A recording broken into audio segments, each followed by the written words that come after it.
Maria Gorete e José de Ribamar, um casal que teria saído para fazer compras, mas algo deu muito errado durante esse trajeto. A polícia chegou e encontrou os dois desacordados. Até então, não se sabia o que tinha acontecido. E logo em seguida já foi confirmado que a Maria Gorete estava sem os sinais vitais. Ela já estava sem vida. O José de Ribamar, que também estava desacordado, foi levado, encaminhado ao hospital. E depois, quando ele recuperou toda a consciência, quando ele já estava melhor, ele foi ouvido pela polícia. Em depoimento, José de Ribamar, que estava neste veículo, esta Hilux, ele falou o seguinte: eles estavam nesse carro, esse é um depoimento oficial que ele deu à polícia. O caso está sendo investigado aqui na SHPP, Superintendência de Homicídios e Proteção à Pessoa. E em depoimento, José de Ribamar disse que criminosos teriam chegado, abordado eles aqui neste veículo. Aqui deste lado estaria a vítima, que acabou morrendo, a Maria Gorete Lima. Aqui estaria ela deste lado e ele dirigindo lá do outro lado, quando teriam sido abordados por criminosos que teriam obrigado o casal a ingerir uma substância que teria envenenado os dois. Só que o José de Ribamar permaneceu vivo, apesar de estar desacordado quando foi abordado, quando foi encontrado. Ele está vivo. A esposa não resistiu. E assim o caso está sendo investigado. Ele foi assumido pela área que investiga feminicídio, por se tratar de uma mulher que foi morta.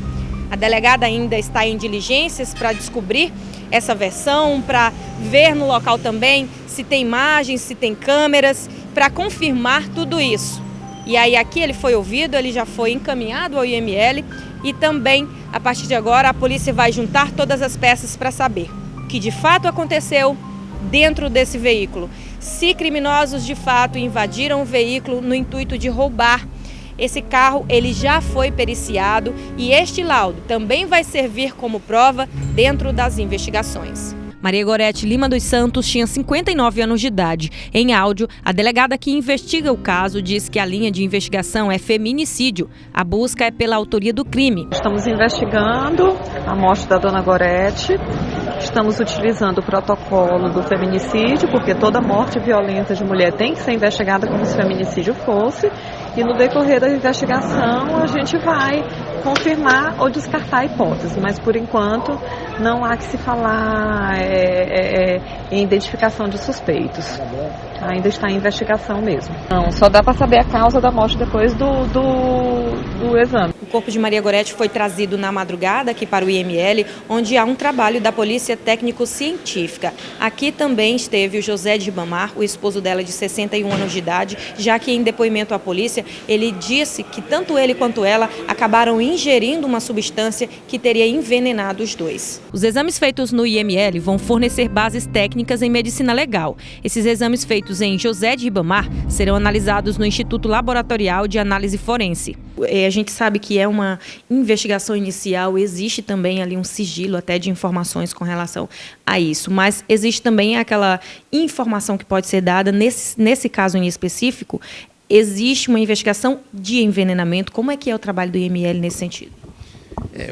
O IML é um órgão de investigação criminal, né, da Polícia Civil e trabalha em óbitos que tem apuração de interesse criminal, né, óbitos de causa externa, como é a suspeita dessa situação por envenenamento.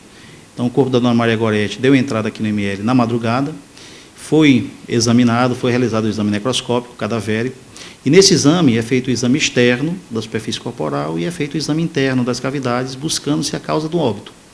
Nesse processo de investigação pericial, foram coletadas amostras biológicas visando a realização de exames laboratoriais no sentido de se poder confirmar ou não o envenenamento e, finalmente, definir a causa da morte. Existe uma diferenciação ali pelo fato de que o relato inicial, já prestado em depoimento da outra possível vítima, que seria o esposo da Gorete, é que ele também teria ingerido. Portanto, ele também precisou passar por esse laudo, por essa investigação aqui que os médicos legistas e todos os profissionais fazem aqui a pedido da própria autoridade policial. Ele passou por aqui. Como é que é essa situação dele, já que ela foi a óbito, mas ele permanece vivo? Exatamente. O senhor José Ribamar ele foi levado para atendimento hospitalar, previamente à vinda dele para o IML, Hoje, no final da manhã, ele compareceu ao IML, trazido por familiares, e foi submetido aos exames periciais também, de lesão corporal e alguns exames laboratoriais com consentimento do próprio. Existe um prazo determinado, a própria justiça, a própria polícia, né, ali tem um prazo para terminar esse inquérito, e dentro desse prazo também o IML tem que trabalhar nesse sentido, tendo em vista que alguns exames podem até demorar mais, vocês pedirem aí uma prorrogação, mas provavelmente sempre, na maioria das vezes, vocês entregam ali dentro do prazo. Qual o prazo? É esse mesmo de 10 dias? E o que vocês fizeram? Encaminharam algo para o laboratório? Foram pedidos exames do esposo da Gorete que permaneceu vivo? Como é que é? Exatamente. Nós temos um prazo processual penal de 10 dias para a entrega do laudo técnico. Esse laudo ele pode sofrer uma dilação do seu prazo, dependendo das circunstâncias. Numa situação como essa, em que a gente necessitou de exames laboratoriais, nós ficamos na dependência dos resultados dos exames laboratoriais. Sabemos que a demanda no Maranhão para o instituto que realiza esses exames é enorme. Nesses casos de repercussão, que se precisa dar uma resposta mais célere para a polícia e para a sociedade, tem-se trabalhado de forma diuturna para que esses laudos sejam produzidos mais rapidamente, mas a gente fica na dependência, como disse, dos resultados laboratoriais para a conclusão do laudo cadavérico. É importante que se diga que tão importante quanto a celeridade na entrega desses laudos é dar uma resposta definitiva e segura para a polícia, a investigação policial, né, e para a sociedade, em busca de uma verdade real. Então, nós sabemos do interesse que as pessoas têm em situações de repercussão como essa, mas a gente também deve entender que os resultados eles devem ser seguros, devem ser coesos, fortes, né, para que a gente possa produzir uma prova robusta. Dentro dessa mesma investigação, que se as pessoas, os leigos, né, as pessoas que não têm conhecimento, questionam, seria o fato de uma vítima falecer e outra não.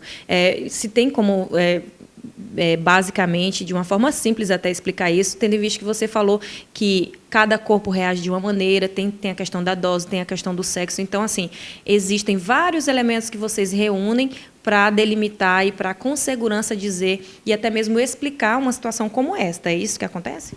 Exatamente. A situação suscitada é de um suposto envenenamento, né?